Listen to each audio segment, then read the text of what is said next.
Okay, so your company is looking into moving from an on-prem phone system to a Cloud PBX phone system. And when that subject got brought up, you, being a member of the IT team, immediately started thinking about phone systems getting installed and all of a sudden voice quality being bad and you running around the office trying to troubleshoot the network and chasing a ghost of bad voice quality, things like that. Am I right? Well, good news is you are a fantastic IT professional for thinking that way. That's why you have your job and that's why you're great.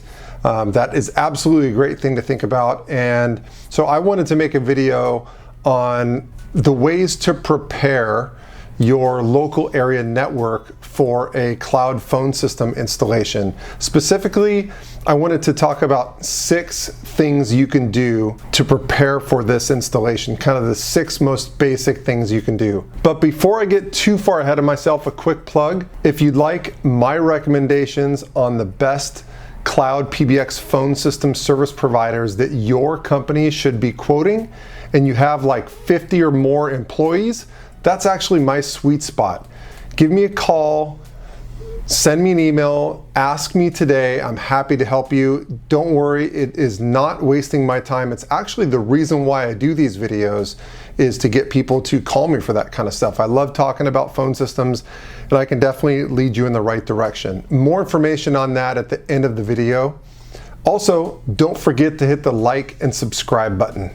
Okay, so your company, like I said in the beginning, is moving from an on-premise phone system and you're looking into a Cloud PBX phone system, or maybe you're starting to shop Cloud PBX phone systems for your company, but in the back of your mind, you're starting to wonder, what preparations do we need to make to the local area network to accommodate a Cloud PBX phone system, to make sure everything works correctly, to make sure that there's not voice quality issues, to make sure that calls aren't dropping constantly, and then a whole big barrage, tornado, hurricane of problems, so to speak, and then you, the IT team, are stuck with all that stuff at the last minute putting out fires. How do you avoid that?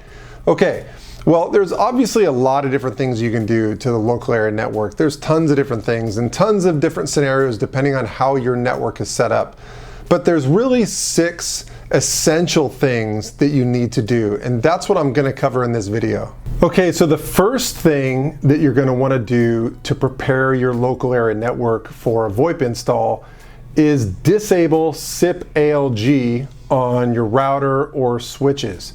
SIP ALG is a setting that has been causing havoc all throughout VoIP installs for the last 20 years. So it's something that you need to disable. So easy one there. All right, and while I'm on the topic of your switches and routers, the number 2 thing that you're going to want to do is make sure you update the firmware on all of your switches and routers on your local area network. I've been through a lot of installs where we started troubleshooting voice quality issues, and it was as simple as updating the firmware on the switches and all the problems were resolved. So do those 2 things right away. Number 3 is that you should consider deploying some type of packet prioritization on your router or firewall. So what that means is that on your router or firewall, you're able to label the different applications that are going out over the internet, you know, like voice applications versus internet browsing and things like that. And you can prioritize voice calls over other types of non-real-time internet traffic. So the thing is about phone calls going over the internet, as you might already know, is that phone calls are very sensitive, just like all real-time applications like video, phone calls, things like that, are all very sensitive to things like packet loss, latency, jitter. You know, if an email is sent and there's a little bit of packet loss or a tiny little bit of jitter or a tiny bit of latency, you probably won't even know. But if my voice all of a sudden gets interrupted by one word takes to get out of my mouth, or there's some packet loss, like part of what I'm saying gets cut out, it's very sensitive to that. So you're definitely going to notice that on phone calls or on videos. So packet prioritization does exactly what it sounds like. It prioritizes the real-time applications over non-essential applications like just internet browsing. Or you could do that with a firewall, with any type of fancy router, things like that. And what that does, that prioritizes the outgoing internet traffic in priority. But another way to do it is to deploy something called SD-WAN. If you want a little bit of insight on that, you can take a look at some of my SD-WAN videos. But essentially, if you deploy a cloud-enabled SD-WAN service provider, what that service provider is going to do is they're going to deploy an appliance to your site, and that appliance is going to connect up to that service provider's nearest cloud gateway. So now you have a router sitting on site and a router sitting in the cloud, and what that allows you to do is do packet prioritization not only on your outbound internet traffic, but also on your inbound internet traffic.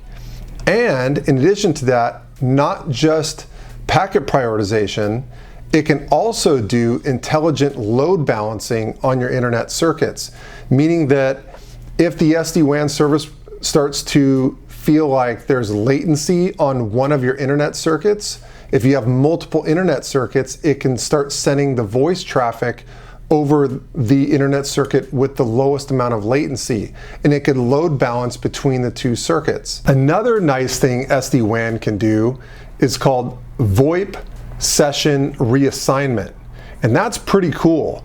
So what that is that if you're on a phone call and that phone call is traveling across one of your internet connections, but you have 2 or 3 internet connections. Well, say that primary internet connection, the one that the voice call is traveling across, goes down for some reason. The SD-WAN service can automatically reroute that VoIP call to one of your other internet circuits without the call dropping. That's pretty cool. So you could lose the internet circuit that your VoIP call is on, but the call never even drops. That's called VoIP session reassignment, and that's only available from certain SD-WAN service providers. And if you'd like my recommendation on SD-WAN service providers, definitely reach out and contact me on that. Number 4, what you want to do is, you probably already know this in advance, but make sure you know how many Ethernet jacks are at each workstation that you have. And this is in regards to desk phones, which I know are sometimes kind of fading away. Not too many companies are getting a lot of desk phones, but for your desk phones, you definitely want to know how many Ethernet jacks do you have available at all your workstations. Is it just one, or is it multiple? Number 5, also related to desk phones, what you might want to do is take an Ethernet cable tester and do a pin test on all of the different Ethernet jacks in your office. This could be super time consuming, but at least keep it in the back of your mind in case you ever do have call quality issues with certain desk phones. You might be missing a couple critical pins on that Ethernet jack. So just something to keep in mind there. You can either do it beforehand or afterward, but definitely a possibility there in terms of preparing the network. Now, if you only have one Ethernet jack at a workstation, don't worry, you don't necessarily have to go ahead and install another Ethernet jack. What you can do is daisy chain your phone to the PC. Like that's what I'm doing here in my office. So you'll see the phone is actually plugged in to the wall, and then the PC is plugged into the back of the phone. Number 6, the last one of the bunch, is to ask your prospective Cloud PBX service provider if they have what's called a VoIP readiness test. Now, some Cloud PBX phone system service providers will have a VoIP readiness test that tests your internet connection, and that tests your internet connection for download speed, upload speed, packet loss, latency, jitter, stuff like that. And that's okay, that's good, but there's also some service providers who offer VoIP readiness tests where you download some software and it actually tests your local area network. And it tries to run pings through your local area network to detect possible problems with a cloud phone system if you were to install that. So that's pretty useful in terms of this topic, which is the local area network. So some providers have that, some don't, but when they do, it's useful. It's a great way to prepare ahead of time before the VoIP service is installed.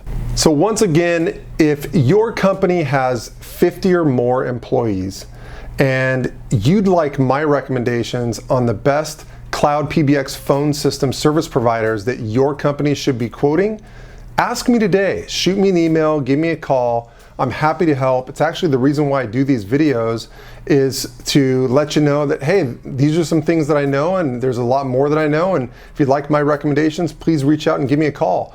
I've been a broker for all the major Cloud PBX phone system service providers for over 20 years. So I know all of the marketplace landscape. I know all the service providers, and they all have their own niche. So based on your company's requirements, certain providers are going to be a better fit than others. So if you reach out and contact me, I'll ask you a few questions. Based on your answers to those questions about your company's requirements, I'll pair you up with 2 or 3 service providers that I think are the best fit for your company. I'll arrange demos for you to see their systems. I'll also oversee the quoting process and make sure your company gets the lowest pricing available from the service providers that you'd like. And the nice thing about this is that the service providers themselves actually pay me my broker fee. So your company doesn't have to pay me a dime. So there's absolutely no excuse not to at least reach out and get my opinion on which providers I might recommend for your organization. So please reach out. I'd love to help. I'd love to talk about your phone system. And again, that'd be a great way for you to say thank you back to me if you've found the content in this video useful. All right, so that's all I have for today. Don't forget to hit the like and subscribe button down below. Thanks again for watching, and I'll catch you on the next one.